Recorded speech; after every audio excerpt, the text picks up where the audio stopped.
Jacques Richard's life was a paradox of dizzying highs and heartbreaking lows, an odyssey that began with promises of superstardom and ended in a tragic demise. Even within the intense world of professional hockey, his journey stands out as an extraordinary rollercoaster ride that saw him revered, written off, then reborn, only to plunge again into unimaginable depths. He was the talk of Quebec in his teenage years, an offensive wizard whose production on the ice often seemed too good to be true. Though he possessed a magical blend of speed, creativity, and brute force, he also struggled with personal demons that would ultimately overshadow his considerable gifts. Jacques was born in Quebec City on October 7, 1952, the eldest of 9 children. Growing up in a hockey-mad province, his trajectory seemed almost predestined. By age 16, he had already earned a roster spot with the Quebec Remparts of the Quebec Major Junior Hockey League, QMJHL, no small feat, considering the Remparts were a powerhouse squad at the time. Teenagers in the stands would whisper about this wiry, dynamic kid who could accelerate like a thoroughbred and flick the puck top shelf with a snapshot so precise it was almost comedic. Scouts from across North America filed gushing reports. Coaches marveled at his natural confidence in the offensive zone, at the way he seemed to command space and time like few others. What those close to him quickly discovered, however, was a tempestuous personality behind that angelic scoring touch. Even from the start, Jacques displayed a moodiness that sometimes caused friction in the locker room. Word spread among coaches and staff. He was a player who needed to be coaxed, massaged psychologically, and pushed incessantly to reach his top gear. But then he'd step on the ice and make jaws drop, so people were willing to accommodate him, at least for a while. During the 1969-70 season, his first with the Remparts, Richard exploded onto the scene with 126 points in just 53 games, racking up a hefty 171 penalty minutes to boot.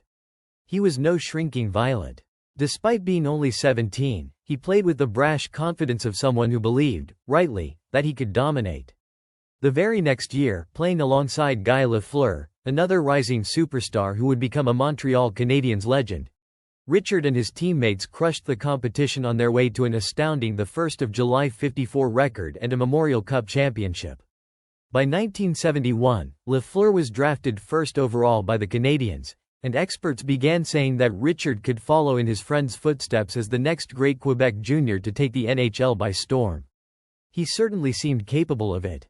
In the 1971-72 campaign, Richard was paired with future NHLers André Savard and Guy Chouinard on a Quebec Remparts line that dominated at will. When the dust settled, Richard boasted a blistering 71 goals and 160 points, leading the QMJHL and pocketing the Jean Beliveau Trophy for top scorer. Comparisons to Guy Lafleur became almost cliché. Everyone wanted to see if Jacques could surpass or at least match the Flower on the pro stage. At the same time, those who'd been around him daily sensed a gnawing worry. Maurice Fillion, who coached the Remparts and would later become general manager of the Quebec Nordics, described Richard in a manner that, in retrospect, foreshadowed the tumult ahead. Moody, he called him, and someone who has to be pushed. But Fillion was quick to point out what was obvious to anyone watching from the stands. There wasn't much, if anything, the kid couldn't do on the ice. He could tear through neutral zone traffic, bulldoze defenders in the corners, and unleash a shot that was both lightning fast and devilishly accurate. Even scouts from rival organizations spoke breathlessly about his potential. When the 1972 NHL draft rolled around, the league had just expanded, welcoming 2 new franchises, the New York Islanders and the Atlanta Flames. The Islanders owned the first overall pick and chose Billy Harris, but it was Atlanta, picking second, that zeroed in on Richard. The young Quebecois was handed a $100,000 signing bonus and a 6-year, $900,000 contract. Enormous sums for a teenager in that era, instantly making him the cornerstone of a brand new hockey market in the American South.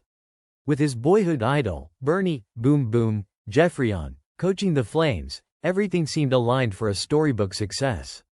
This was Jacques' chance to burn brightly on a fresh stage, far from home, but also free from the intense scrutiny that might have weighed on him in Montreal or Quebec City. Yet this southern experiment came with unique challenges that Richard seemed unprepared for.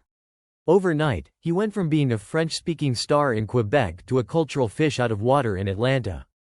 In press interviews, he often required a translator, and his shyness reportedly slowed his attempts at learning English. Teammates said he was too embarrassed to speak the little English he had for fear of being ridiculed. On the ice, he struggled with the more physical style of the NHL and with the speed of the game at that level. Coaches constantly reminded him to keep his head up, to watch out for incoming hits. Some of his new teammates, particularly the tough, no-nonsense types on defense, were a bit less sympathetic. One day, Bob Paradise, a sturdy blue liner, leveled him so hard in a scrimmage that Jacques lay sprawled on the ice, momentarily paralyzed by pain. These difficulties, combined with his emotional fragility, quickly eroded the confidence he'd built in juniors. Even management, which had once placed him on a pedestal as the foundation of the franchise, began to grumble about his lackluster performance and questionable work ethic. Matters came to a head on February 22, 1973, when Jacques arrived 20 minutes late for a team meeting and was benched for that evening's game. Furious, he took off for Quebec, turning his back on the Flames. Only after some intense persuasion from family members did he return. By the end of his rookie year, he had managed just 31 points in 67 games. A modest total compared to the sky-high predictions made when he was drafted. His second season in Atlanta brought a ray of optimism. Paired with the 1973 first overall pick Tom Lysiak, Jacques cranked up his offensive numbers, scoring 27 goals. A better output that hinted at a more mature approach. Even so, the glimmer faded fast. The following season saw him dip down to 17 goals, raising eyebrows in the front office. For an organization still struggling to gain traction in a non-traditional hockey market, an underachieving superstar in the making felt like a millstone around its neck. In the summer of 1975, with little fanfare, Atlanta shipped Richard off to the Buffalo Sabres in exchange for Larry Carriere and a first-round pick. It was a trade that signaled just how far his stock had fallen. Buffalo, though, was hardly an easy environment for a winger hoping to re-establish himself. The Sabres boasted the famed French Connection as their top line: Gilbert Perreault, René Robert, and Richard Martin. A trio that was not only set in stone but also revered throughout the league. The second line was equally potent in its own way, featuring Don Luce, Craig Ramsay, and Danny Gare. Where exactly did Jacques fit in? With the Sabres, he found himself in a perpetual state of limbo. He rarely stuck in the top six forwards, and with a coaching staff that demanded disciplined, hard-nosed hockey, Richard's freewheeling style and questionable dedication made him an awkward puzzle piece. Off the ice, his personal life spiraled even further. Rumors of heavy drinking began to swirl around him.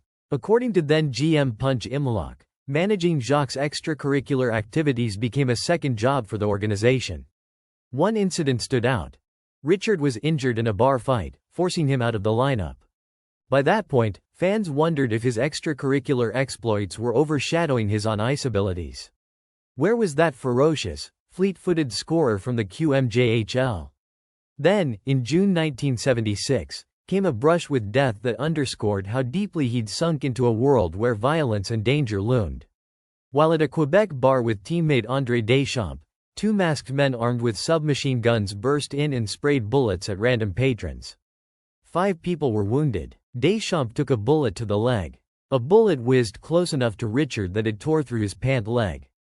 The near tragedy might have served as a wake-up call for some, but for Jacques, it was just one more ominous event in a life edging steadily toward chaos.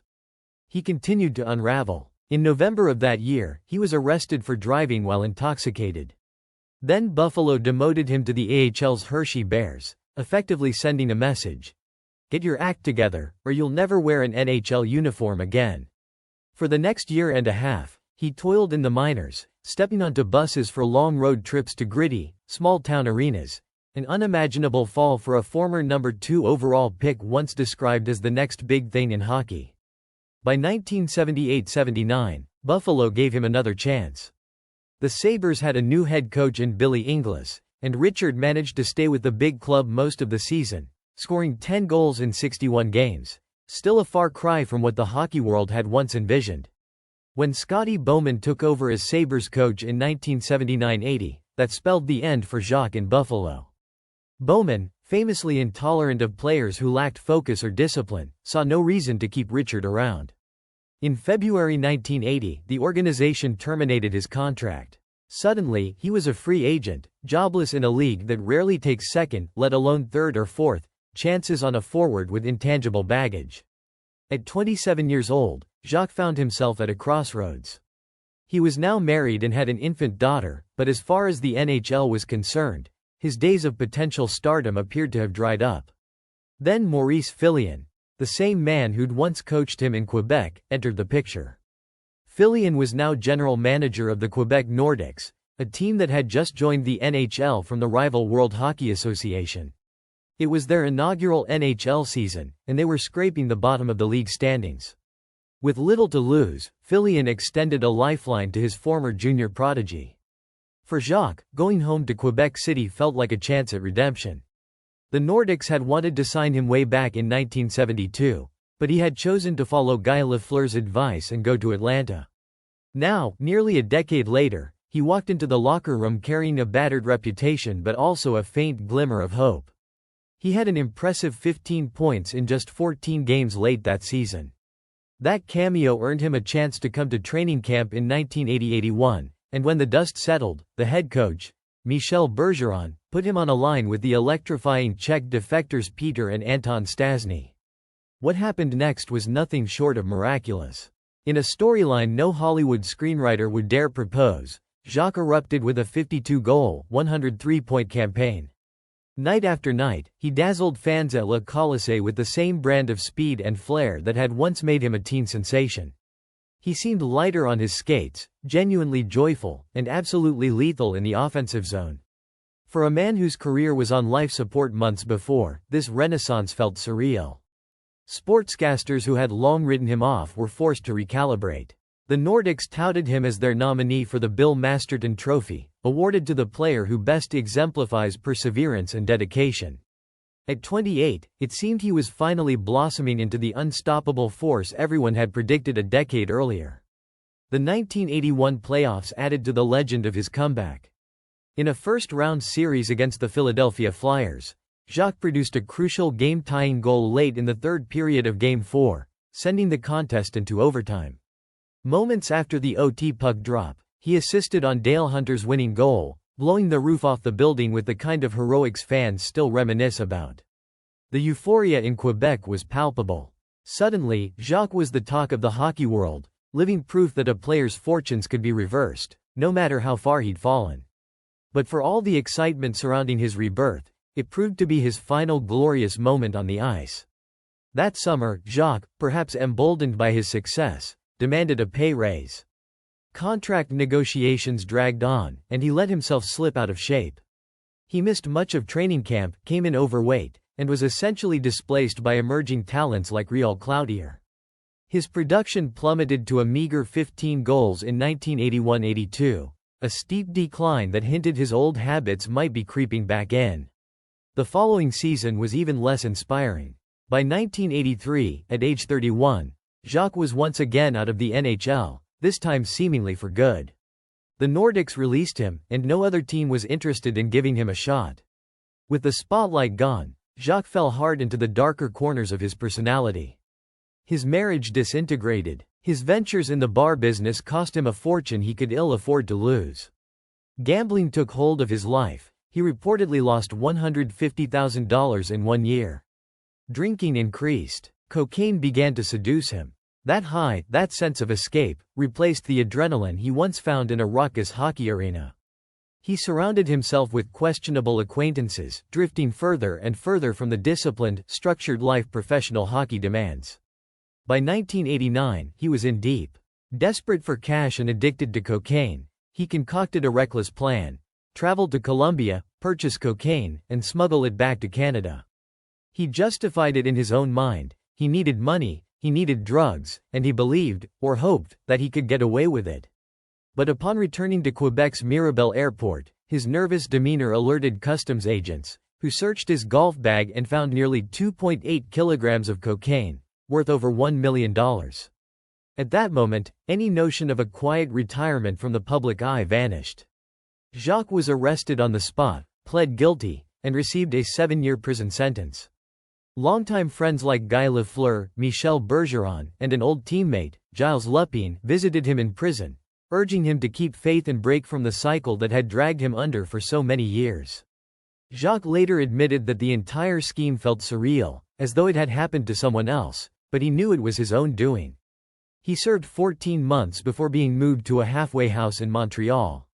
Broke, depressed, and carrying a criminal record, he was a shell of the teenage phenom who once dominated junior hockey. "Nobody's running out to give me a job because of what I did," he lamented in an interview, expressing a small flicker of hope that he might still get another chance to build a normal life. Sadly, that chance never materialized. He struggled to find consistent work. The weight of his past mistakes, failed marriages, squandered wealth, addiction, incarceration, proved too much to shake. As the 1990s rolled on, he drifted into obscurity. Occasionally, local sports journalists or older fans would spot him in a bar or on the street, remembering the days when his hands were as magical as any in the game. But the brightness of that memory only underscored the dim reality of his present. On October 8, 2002, a day after his 50th birthday, Jacques Richard joined friends at a tavern in Quebec, apparently celebrating the half-century milestone. One might imagine him having a few drinks, regaling some acquaintance with stories of that legendary 52-goal season or the craziness of partying with teammates in the 1970s. Then came the fatal decision to drive home on a rain-slicked road just outside Quebec City. He lost control of his truck, smashed into a pole, and rolled it multiple times. Rushed to the hospital, he was pronounced dead. Later, authorities found 5 grams of cocaine in the vehicle. Traces of the drug were reportedly in his bloodstream. It was a tragic but perhaps heartbreakingly consistent end to a life spent teetering between triumph and tragedy. Reflecting on Jacques' life, Bernie Geoffrion, who had coached him in Atlanta, pointed out that talent alone was never enough. A player's environment and personal decisions are just as crucial. "Tell me who your friends are, and I'll tell you who you are," Geoffrion noted, lamenting how Jacques consistently surrounded himself with people who fueled his self-destructive streak. At every stage, the story of Jacques Richard is one of what could have been, a man who might have stood shoulder to shoulder with Guy Lafleur, but who let short-term temptations override the long-term rewards of self-discipline. Yet for all its darkness, his story offers lessons about how fleeting and fragile the gifts of athletic prowess can be. One moment, a 19-year-old is handed a $900,000 contract and hailed as a franchise savior. The next, he's bouncing between minor league clubs, scrounging for a glimmer of his old brilliance. Even when he found redemption, lighting up the scoreboard with a 52-goal year in Quebec, it was ephemeral, a brief but electrifying flash of what he could do if all the stars aligned. Then it was gone again, leaving him more disillusioned and vulnerable than ever. That one season, 1980-81, still stands as a testament to the heights Jacques could reach when his mind and body cooperated.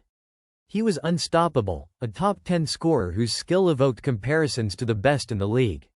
Fans in Quebec City still recall that year with a certain reverence, remembering the raw excitement whenever he jumped over the boards with the Stastny brothers, forming one of the most dazzling lines in the NHL at the time.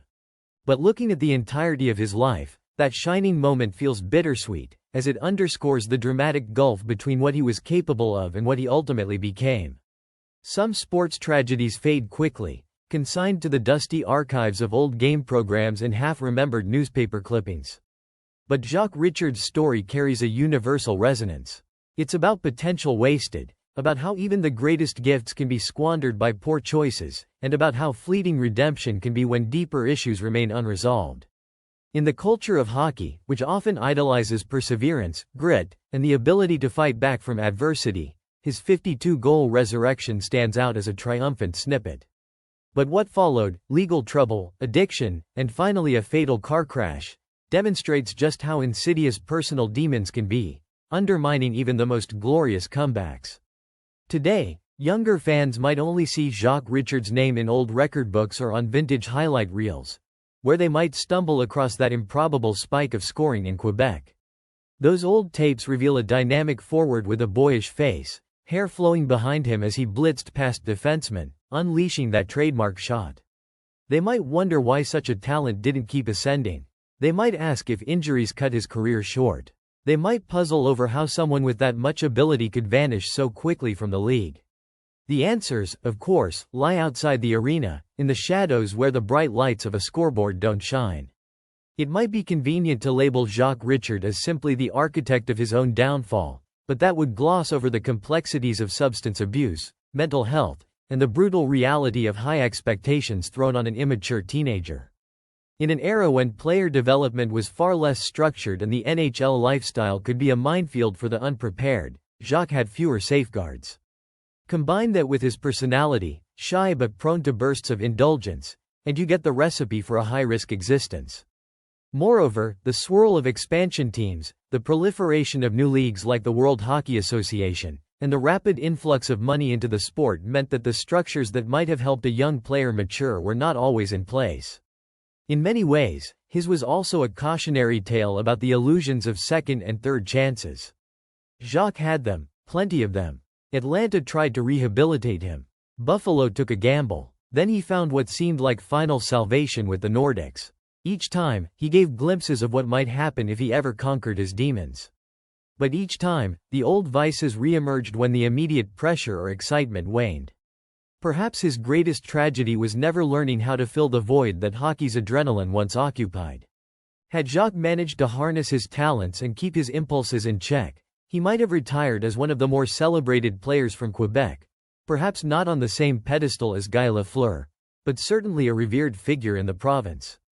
Instead, his life story lingers like a Greek tragedy, one that enthralls you with its promise before dealing the fatal blow of squandered opportunity. For every highlight reel moment, like his game-tying goal and subsequent assist on the overtime winner against the Flyers in 1981, there's an equally compelling anecdote about a drunken bar fight, a near-fatal shooting, or the fateful smuggling attempt that ended with him behind bars. Those who encountered him in his later years have often remarked on the haunted look in his eyes, as if he couldn't quite reconcile the memories of who he was supposed to be with the stark realities of who he had become. He could still reminisce about the cheers, the goals, the adulation. But the next day, he'd wake up to overdue bills, the threat of losing whatever meager foothold he had, and the relentless pull of cocaine. With each misstep, the circle of people willing or able to help him shrank.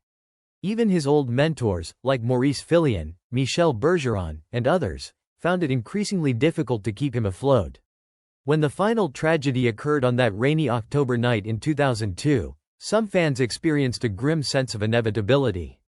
They remembered the horrifying news back in 1989, when he was arrested for smuggling cocaine. They remembered the times he crashed emotionally, the times he disappeared from the public eye for stretches, only to resurface looking even more worn. Perhaps they hoped he'd someday pen a story of redemption, maybe open a hockey school for at-risk youth, or become a cautionary motivational speaker. But fate had other plans, and the destructive cycle won out. In the aftermath of his death, several of his former teammates and coaches expressed the same sorrowful refrain: he could have been among the best. The tributes touched on his junior days, how he was every bit as dazzling as Guy Lafleur. They reminisced about the power of his shot, how he soared across the ice, how, for one fleeting year in Quebec, he reminded everyone why so many scouts had pegged him for superstardom. It was a strange kind of eulogy, mixing admiration for his on-ice prowess with regret for the rest of his life. Many commented on that intangible, if only, quality. If only Jacques had chosen a different crowd, if only he had found the right mentor to keep him grounded, if only he had learned to manage the pressures of the game differently. Yet beyond the sadness, Jacques Richard's story leaves a stark message to future generations of athletes. Raw talent, no matter how brilliant, can't shine forever without the backing of discipline, emotional stability, and a strong support system. All those behind-the-scenes factors, family environment, personal mentorship, financial responsibility, play equally crucial roles in shaping a sports career. In Jacques' time, those structures were more haphazard, and he was left to navigate a world that he wasn't quite mature enough to handle. When he succeeded briefly, he succeeded spectacularly, inciting roars from the crowd that echoed all the way through Quebec. But the inevitability of his personal implosion was always lurking in the background. Jacques Richard's life was an epic, a tapestry woven from threads of transcendent ability, fleeting triumph, deep regret, and final tragedy. We can still picture him as the 16-year-old phenom impressing crowds at the Colisée, or as the 28-year-old comeback hero netting 52 goals in one electrifying season. But we also have to confront the darker scenes. The bar fights, the near misses with death, the smuggling arrest, and the fatal car crash that ended it all. His passing at 50 was mourned by a generation of Quebec hockey fans who recalled the teenage virtuoso. There were tributes, newspaper columns, nostalgic replays of his most thrilling goals. But there was also the underlying knowledge that his fate, while shocking, was not wholly unexpected. For years, in bars around Quebec City, you could hear a resigned sense of dread whenever his name came up. People who ran into him saw that he was struggling, that he couldn't find the stable ground or the sense of fulfillment that might have steered him toward a calmer life after hockey. Jacques Richard's life also underscores that talent can be as much a burden as a blessing. When the whole hockey world expects you to become the next Guy Lafleur, that's a weighty mantle to carry. Some players thrive on such pressure, forging Hall of Fame careers. Others crack under the demands, especially if they lack the coping mechanisms to handle public adulation, family responsibilities, and media scrutiny. Jacques found a fleeting sense of relief in the escapism offered by alcohol, drugs, and gambling, and that coping mechanism became his undoing. In looking back, it's hard not to wonder what he was thinking in those last moments on that rainy road. Did he recall the roar of the crowd during that Memorial Cup run with the Remparts? Or the electricity of that 52-goal season in Quebec, when the entire province cheered his improbable resurgence? Was he haunted by regrets, lost opportunities, or unfulfilled promises? We can't know. We only know that his end was abrupt and violent, a testament to the perilous existence he had been navigating for so long. His hockey legacy might forever be entwined with the memory of that single magical season in Quebec. 52 goals, 103 points. That comeback alone, that surge out of near obscurity, might have been enough to place him in the annals of the NHL's most surprising individual turnarounds. For a brief moment, Jacques Richard reclaimed his identity as a superstar, rewriting the script that so many believed was already sealed. Perhaps, in an odd way, that year offered both him and the fans closure on the question of what he could do if everything aligned. It didn't last, but it existed. It was real. That is the legend, and the tragedy, of Jacques Richard. He was a boy from Quebec City who seemed destined to rank among the greats, only to have the shimmering promise of his youth eroded by demons he never managed to overcome.